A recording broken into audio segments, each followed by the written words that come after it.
Tanya, how do you deal with haters? I'm so excited that Tanya is here today.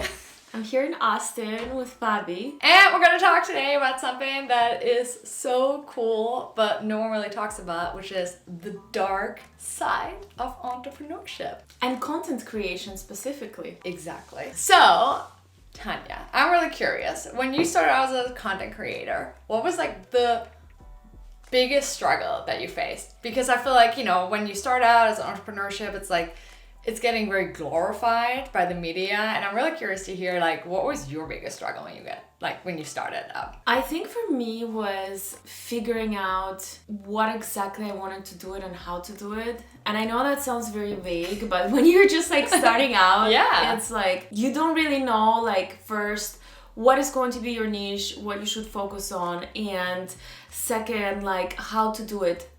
Posting on social media. Yeah. You gotta learn how to edit, how to use music, how to get people's attention, Exactly. and how to capture like which videos do good, which videos don't, and you gotta try like all the different niches and like styles and just try everything on. Like you're trying on clothes and you're seeing what fits you specifically and how you can apply it to your niche. So that took a long while.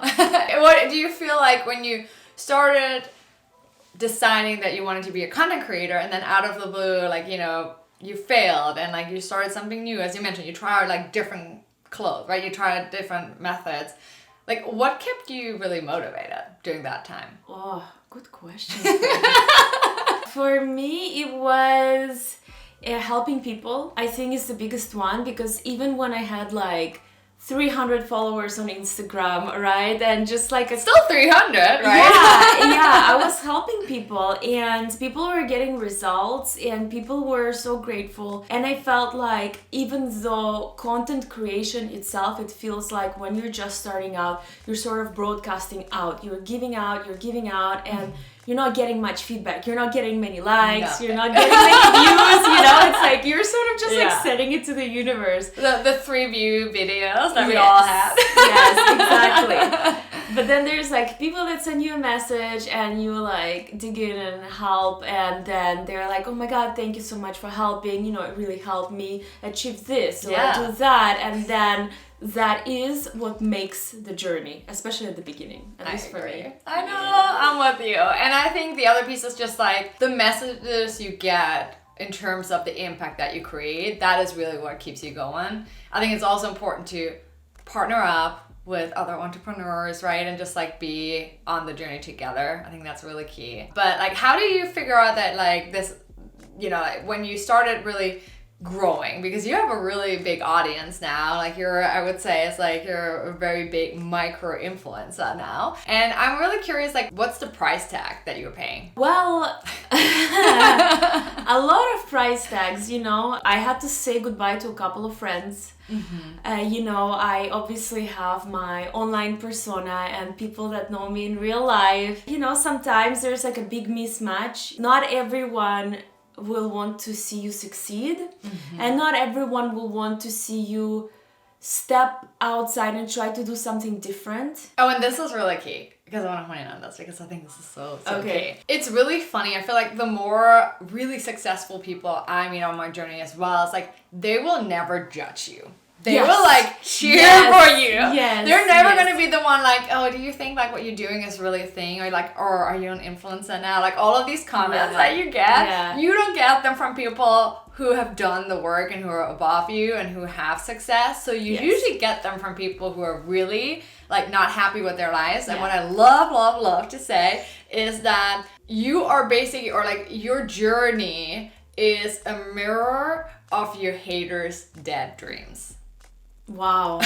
That is so deep, and by the way, that is so true. Because the comments that you get, right, especially with me, my niche is luxury handbags, Hermes, and like, when people see me and people that know me in real life, they like say to my face, oh my God, Tanya, I never knew you were so materialistic. What? Really? Yeah, that happened a few times. And that was just at the very beginning, right? Wow. That was 2 years ago. And obviously now, like, it doesn't bother me. But back then, like, it would send me to this places that I was like, oh, you know what, like, you know, I would really take it to heart. How do you no longer take it to heart? Well, once your videos go viral and you get a couple million views and a couple hundred comments of hate 10 times over or 20 times over or 100 times over, you know, it stops bothering you. Yeah. So, and obviously now that I have like followers and things like that, people see the success and those that were criticizing me at the beginning. And I know that that's something that you always hear that happens, but it actually does happen. It does happen to me now. These people are like, oh yeah, Tanya, I know her, she's a friend, you know? So it's like, you know, now they are, of course, now that I've made it like on social media, now they're like, oh yeah, like I know her in real life, you know? Yeah. But in reality, they talked shit about me, like, so yeah, it's that's one. I want to say like another big part is sacrificing your short-term pleasures for long-term goals. Yes. Like I didn't have a weekend probably of work for at least a year, and that was the 1 year that I did everything myself. And it's not like I'm lone wolfing. I'm not trying to say like you should do everything yourself. No, I'm not saying saying that. It is great to hire people and get help and whatever, but in order to get to that point, you need to know what you need to like what you need help with. And I didn't have a weekend. I didn't have a vacation. For me, it was always, you know, like filming content, you know, I was working on the weekends, your personal life takes a toll. So that is definitely like a big part. Now I'm much better at work-life balance because I'm prioritizing it, and now I have help. Yeah. And I love that you hone in on this, because I think this is so key to understand. I think a lot of entrepreneurs who are stuck in the corporate world right now are like, oh, I want to start a business because I can gain control back over my life, right? And I can like make all the decisions myself. And then I know, but like that's like really the reason why you start out. And then like once you get to become an entrepreneur, right, you realize like you can't scale unless you let go of control, right? Like I mean, and I remember like it was for both of us, we were at a point where we're like, okay, like, yes, we can put in all the hours, but also there are people out there who can probably do it better than we can, like, edit videos, for instance, right? And you just, like, start outsourcing it, and I think that, to me, has been, like, the biggest aha moment as well. Is, like, in the past, I would say, like, for me personally, 3 to 5 months, there was this big change where I worked actually less hours, and I made more revenue, and I know that it's the same for you, and it's, like, once you get over the initial hump, you're like, wow, this is really cool here, you know, and like we're gonna have other challenges now, but it's just like with that, I think it's like the thing people don't really talk about is like how many ups and downs you have, and the ups and downs will always be there, but they're gonna be faster, because in the beginning when you have a first failed product launch, you like go into the slum, right, and you're like, oh my goodness, like this is not meant for me, like I should be just grateful for what I have, right? But it's just part of the process. Yeah. I 100% agree. The more you invest in your business, meaning like not money, the more like, for example, with every person I hire, I make more money and my content is better and I can actually spend time where it really matters. I read a quote somewhere that says, if you wear the like CEO or like, it wasn't the CEO, if you wear like the founder's hat, you should give all of the other hats like out, so you basically should and for me it was like one of the biggest things, because I knew like video editing, it was taking so much. Like you agree, right? I know, like I wish someone told you this. Like the filming is like the least of it, like the video editing, oh my goodness, like it's like 8-9 hours. Like in the beginning I remember the first week I spent like 15 hours on this. I was like, why? No, it was like, I remember I would be editing like 2 to 3 hours per day, like for 1 year. And then I hired a video editor, and then I was like, okay, what's the second? And then like even now I'm always asking like, what's the job that I don't want to do that somebody can do better, like you said? Exactly, yeah. And what's taking a lot of my time? So then it was like posting, and then it was like a couple other things, and then I got to the point that I realized I'm not the best manager. Maybe like I'm trying to be a good leader, but I'm not the best manager. So then I promoted one of my employees to be a manager. So, I wouldn't need to spend my time making sure everybody's doing what they're supposed to be doing. So yeah, it's definitely, it feels like a step in the wrong direction when you like hire people because you have to pay them, right? You have to train them, right? And you're like, I can maybe do this all better than myself. I'm like, yes. no, you can't.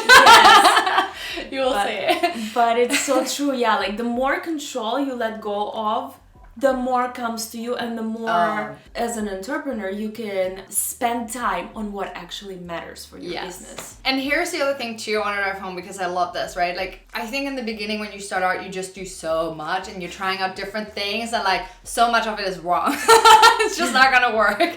But it's good, it's part of the process, right? But I think the biggest piece looking back to is just being okay to fail, right? And I think the other piece that you did really, really well, Tanya, is you really focus on providing a lot of value to your audience for a long time before you even start monetizing. And I see the biggest mistake with first-time entrepreneurs, and I include myself in this too, where you just like spend so much time on one product and then you launch it and you haven't built the audience yet and then no one is gonna buy from you, right? And I see this over and over as a comment on my YouTube videos, like, hey, I have this book, I have this like online course and no one's buying it. And it's like, if you have the best book about weight loss, but no one knows about it, like you're not gonna be successful. And I think, what is like your secret tip when it comes to overcoming failure?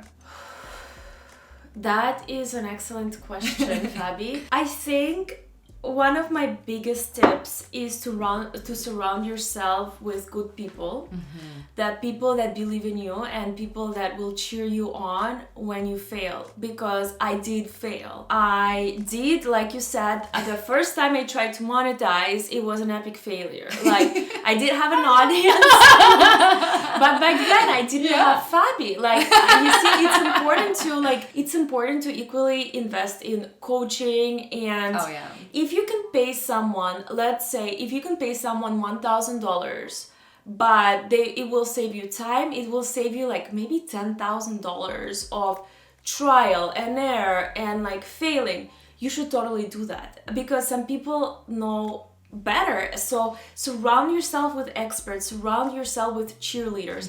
And that's really, really hard for some. Like I said, the people that usually will feel the most resistant to you trying something new or to change are the people closest to you. So when you become an entrepreneur, you kind of have to, surround yourself with people that will pick you up, not pick you up, but like that you can rely on. In these hard moments. Don't do it all alone, because it can be a very lonely journey, or it can be a very fun journey. And that's the key. It can be very lonely if you allow it to be lonely, right? And I know that there are a lot of like high achievers who then start their own business and like, oh, I know better, but like, no, you don't know better, right? And I think it's so key that you really surround yourself with the right people. And I remember when I launched my online course for millennials to climb up the corporate ladder, and it was like an epic fail. I remember my mentor was like, so how many bought your course? And I was like, no what? And he's like, congratulations, that's awesome, because you learned the most valuable lesson, right? Because failure is feedback. How I think about it is like, it's learning. And I love learning. Growth is one of my key values. And so every time you surround yourself with the right people, every time you fail, like you're growing, and it's kind of fun. I think like entrepreneurship is like the best personal development course ever. The thing is, I totally agree with you. We get feedback, and then the question is not if you sell something or not sell something. It's how to sell. And if one way doesn't work, or entrepreneurship, right? It's like if you fail at one thing, you take that and you're like, how can I make it different? How can I make it better? And then you get the feedback, and then you just sort of like adapt. That's why I'm saying like it's just so important to also be very open and not be focused on money. Yes. Right? The money will come eventually. Yes. Like, yeah. if your focus is building good relationships, being a source for your community, being like trustworthy, you know, becoming an expert in your field, and then building those relationships with the audience. Like, to me, that is the most important thing. Like, the relationship is the number one thing. Yes. Like, I reject probably 90% of brand deals that come my way. Yeah. Just because I don't want, like, I will never betray trust of my audience. And I know maybe, like, you know, I don't have a lot of audience just yet, but I have some people. And if I start, like I mentioned, my niche is handbags, and I get so many requests per week of like luxury handbag resellers that, you know, from all over the world, and they're like, we'll pay you whatever money. By the way, they're ready to pay my fees, which are expensive, right? And then I don't want to work with them because why would I? Like, that for me is like betraying the trust of my audience. And I think that if you keep that in mind first and then find a way to monetize without betraying the trust of your audience while still providing value, that's gold. Yeah, right? I love that. And like, it's just lead with value, right? As you mentioned, I see it so many times, even just like posting content, yes, that is valuable. But what's more valuable is send them a message. Ask them, like, what are they struggling with? Help them out, right? And like, when you do that more and more, I would say your success in your business is directly correlated with the depth of the relationships that you build with your customer. Yes. Absolutely. Yes. And I want to make sure we talk a little bit about this because I know this is top of mind too. It's like, Tanya, how do you deal with haters? Well, honestly, it was a very big journey, right? I was not in the same place I am right now. Right now, I don't really care, but it took me a while to get to this point. I would be very sad and I would be taking it to heart. Not only did I get a lot of hate, but I also, like, you know, I had a lot of beef with other big influencers, much bigger than me. No, it's true. And that I was really concerned. I felt really sad and I took it to heart. I was threatened with legal action and all of these things that you can imagine, they have happened to me. And then you just always need to remember that another person's reaction is not your responsibility. Exactly. It's on them how they react. Like, I cannot imagine having time of scrolling through other people's videos and then writing hateful messages to that person. Like, I don't have this kind of time. But even if I did, like, would I do it? No, because everyone is free to make their own choices. So that's another thing that, like, I just kind of separated myself. And when you do social media and you put yourself online, you have to develop thicker skin. Oh, absolutely. And it helped me in real life. I think that partially why I started my social media is I wanted to sort of find myself again. Like, I was going through this patch of my life that I kind of lost my identity, and I was like, and it felt so scary, terrifying to put myself, like, out there to, like, you know, to show myself to the world. It felt terrifying, and I knew that's where I needed to go. Exactly. So, because you can only grow when you can only grow when you're uncomfortable, right? Like, when you put yourself out there. Yeah. Yes. And the funniest thing too is, like, the majority of times actually people really love what you do and they're like really admire you. So like I remember I had this one coworker and I was like, oh my goodness, what is he gonna say if he sees like a LinkedIn post and knows I do this side hustle stuff? And then literally, like, I had two people where I was like a little bit concerned.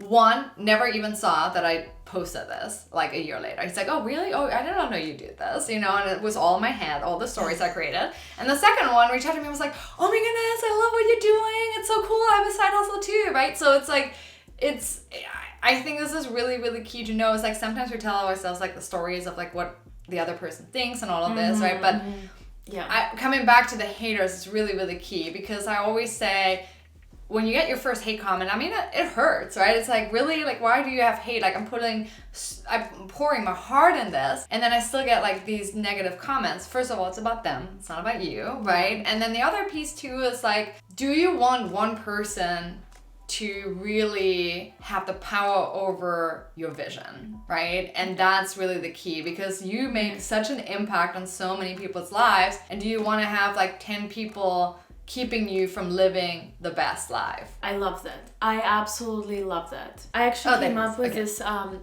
perfect analogy. I love it. For the haters, it's sort of like running a marathon. And when you're training to run a marathon, you don't just wake up and run the marathon, right? Like you learn how to deal with haters. As your social media channels grow, you learn little bit by little bit of how to deal with hate, and you kind of grow like thicker skin, and you make peace with that the more and more you grow, and the more like social media scandals that you participate. But also there's an important point that I wanted to make, and Fabi, you told me this as well, and like so many other people, is that haters are going to make you famous. There is nothing that like TikTok or Instagram algorithm pushes more, because people start commenting more and more. That's how I exploded on Instagram. Oh, interesting. Yeah, I was posting for 1 year. I think I didn't have even like 2,000 followers in 1 year, because I started my Instagram from 0. And then one of these videos that is not even related to my niche, it was like about suitcases and travel. It got 1 million views, and it got so much hate. And then all of my other videos... What was the suitcase hate? I think it was like best Rimowa suitcases review, and I think people were just, I don't know, having a lot of things to say about Rimowa suitcases. Okay. And that made all of my other videos go viral, and then like that's how I went from like less than 2,000 followers to 20,000 followers in like 2 weeks. That's crazy. Yeah. I had no idea. Yeah. Wow. It's interesting. I mean, do you reply to the comments? I used to. Okay. So the thing is that you have to be very smart about it, and make a decision for yourself. You can reply to fuel discussions. Yeah. But don't be like emotionally involved. Yeah. Because that is not good energy. And now I just ignore. Like, I do too. Now I just ignore. It's like, you're not getting a piece of me. Like, you're not getting a piece of my energy. I'm the same thing. Every time someone has a question on my YouTube videos or sends something nice, I always respond. And everyone who's like saying something bad, I just don't respond. And one of the things too that is really interesting is I think there are certain hate comments that resonate more with you, or like get more into your heart than others. And I think what's really cool is someone once told me like, oh Fabi, like if I were to say you have really terrible blue hair, right, I would be like, I have blonde hair, so I don't care, right? But if there's something on it and you feel it energetically, like, oh, this hits me in my heart, then you know it's also feedback for you that there's still like an insecurity or something that you are blessed to work on. Exactly. I have a perfect example of that. Like, tell me.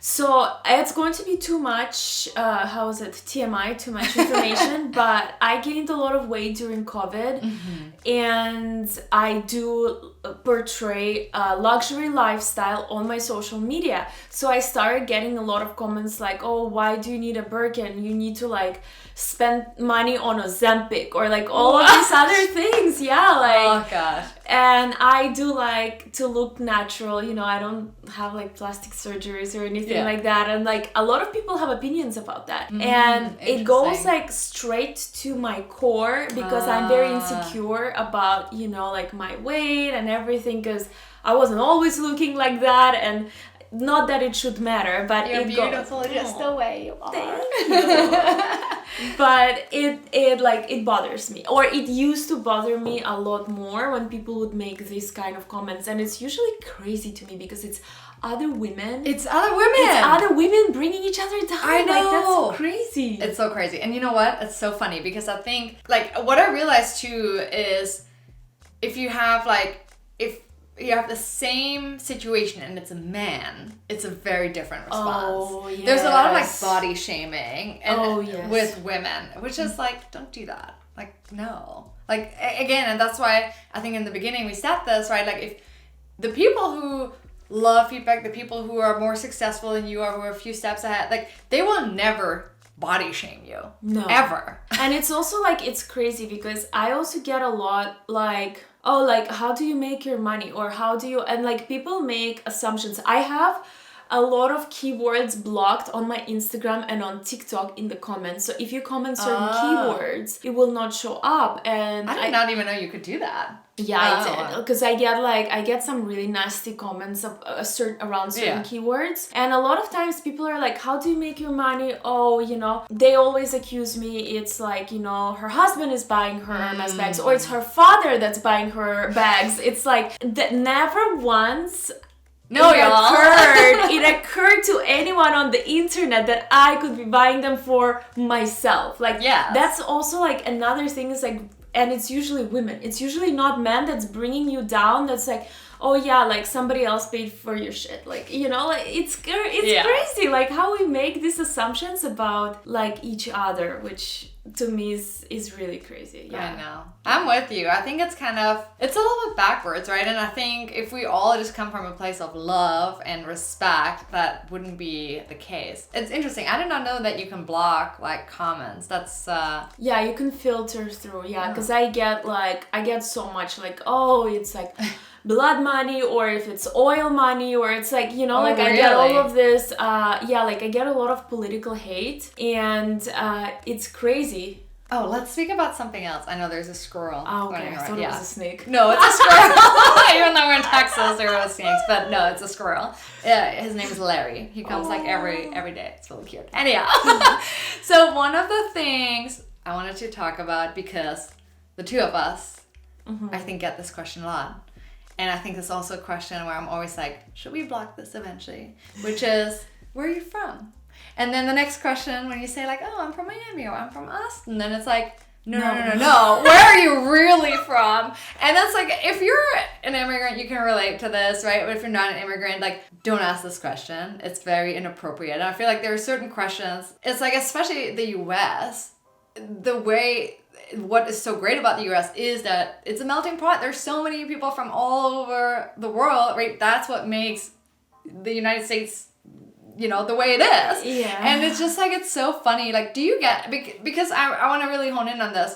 I think for me, I had a lot of insecurities in the beginning, because it's like, oh, if I make grammar mistakes, right? And I'm like a perfectionist, right? And so it's like, if I make grammar mistakes, or if I do this, and like these questions of like, where you from and everything, I feel like it's kind of like a mini cut of like, you're not belonging here. Yes. Right? Yes. And like, you're different. And like, how did you deal with that? I am still very much in the process of dealing with that. Yeah. I can't say that, like with hate comments, I am fine. I am still very much in the process, and it's crazy. Since I became an American, it started bothering me more and more, these questions. Yeah, it's crazy. It really is. Like, it makes you feel less of a person, or at least it makes me feel like I'm less of a person than like people around me, or at least the people that are asking this. It's sort of like, I'm like, dude, I'm also an American, like it's... Yeah, and your origin has nothing to do with who you are as a person. Like, it has like a part of it, but it doesn't determine you, right? Like it's so funny. If you feel the same way, but like in the US, like when it's for instance, Pitch Perfect, if you watch it, right? Pitch Perfect 2, there's a lot about like Germans, and they're all like wearing leather clothes. And it's like this like weird, like, I don't know, thing that in the US they think like of Germans like having the beer boot. Like, it's not a thing really. And it's just so funny how it's like sometimes just portrayed the other way around. And I mean, even when I came from Germany, I thought when you come to the US, it's like all like in like similar to the American Pie movie. Yeah. And like, so it just like, you have all these different like biases around a nationality. And I think when people like always ask like, where are you from, where are you really from, it takes the spotlight away from your vision and who you are.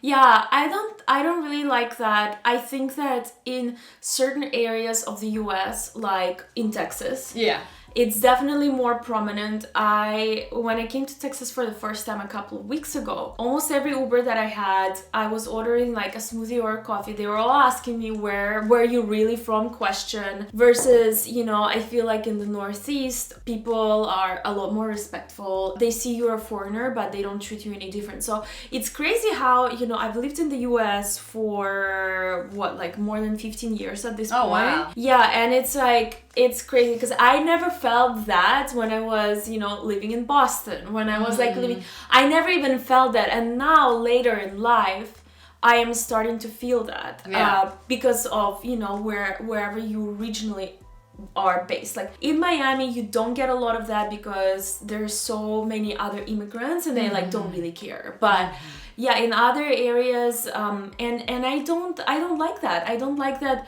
they intentionally want to put you into like a box of of where you're from and then, create like a story in your head about you versus what you want to be. So I want to be mindful of time. I know this was like so much fun to talk about the dark side of entrepreneurship, and Ernie started sparking, of course. So I'm curious, what has been your biggest struggle when it comes to entrepreneurship? And just put it in the comments below. We'll always love to hear that. And then is there anything else that you want to say? I wish you all the best of luck on this journey, and definitely keep on going and don't give up. Exactly. Usually all the breakthroughs happen when you're one step like this close to giving up. So just don't give up and keep on going. See the end goal and have fun on the journey. I love that you say that, because when I started my entrepreneurial journey, I asked my mentor, I was like, what's the one thing I need to do? I'm always about the one thing, by the way.